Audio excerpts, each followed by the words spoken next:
तो नमस्कार दोस्तों, स्वागत है हमारे एक और नए वीडियो में। तो आज हम बात करेंगे अतिक्रमण के बारे में। सुनने में ये समस्या बहुत छोटी है लेकिन बहुत बड़ी है। ये समस्या बहुत बढ़ती जा रही है लेकिन हमको इसके बारे में बिल्कुल पता नहीं है। लोग हर कहीं आजकल कब्जा कर लेते हैं, जिससे वो धीरे धीरे बहुत सारी ज़मीनों पर कब्जा कर लेते हैं। तो चलिए हम इस अतिक्रमण की समस्या को 4 टॉपिक में समझेंगे। कि पहला टॉपिक है कि लोग किन किन जगहों पर कब्जा कर लेते हैं। गांव और शहरों में, गांवों में लोग हर कहीं कहीं ज़मीन पड़ी चरागाह भूमि, तो वहाँ पर कब्जा कर लेते हैं, जिससे चरागाहों के लिए भूमि नहीं बचती है और वह भूखे मर के मर जाते हैं। और शहरों में लोग हर कहीं फुटपाथ इन पर भी अतिक्रमण कर लेते हैं। और इनसे निपटने के लिए सरकार क्या करती है कि बताता हूँ। आईपीसी की धारा 441 जमीन संपत्ति पर अतिक्रमण से जुड़े मामलों पर लागू होती है और अतिक्रमण हटाने का में एसपी के पास होता है।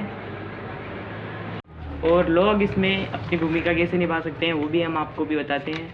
कि आजकल लोग कहीं भी कब्जा कर लेते हैं लेकिन हम जैसे लोग उनको कुछ बोल नहीं पाते हैं। देखिए हो रहा है, करने दो, कब्जा कर रहा है तो करने दो, हमारे क्या काम है, सरकार का काम है। लेकिन इसमें लोगों की भी भूमिका होनी चाहिए।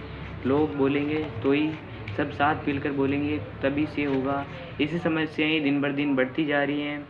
अभी एक गांव में सभी लोगों ने मिलकर अपने गांव के अतिक्रमण को हटाने की कोशिश की और हमारे गांव में भी अभी अतिक्रमण हटाने के लिए लोग बहुत जागरूक हो रहे हैं। लेकिन कुछ लोग ऐसे होते हैं जो उस बीच में दखल देते हैं, कि बोलते हैं कि हमारे क्या काम है, ये तो सब सरकार का काम है, हमें इसमें दखल नहीं देनी चाहिए, करने दो, कब्जा कर रहे हैं। इससे हमारा तो कुछ नहीं होता है, देश के वित्त पर बहुत बड़ी समस्या आती है।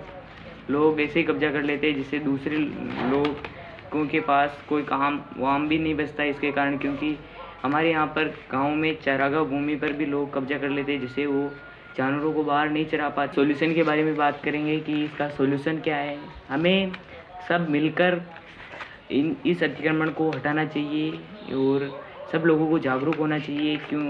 क्यों अपने गांव की ज़मीन को दूसरे लोगों को कब्जा करने दे।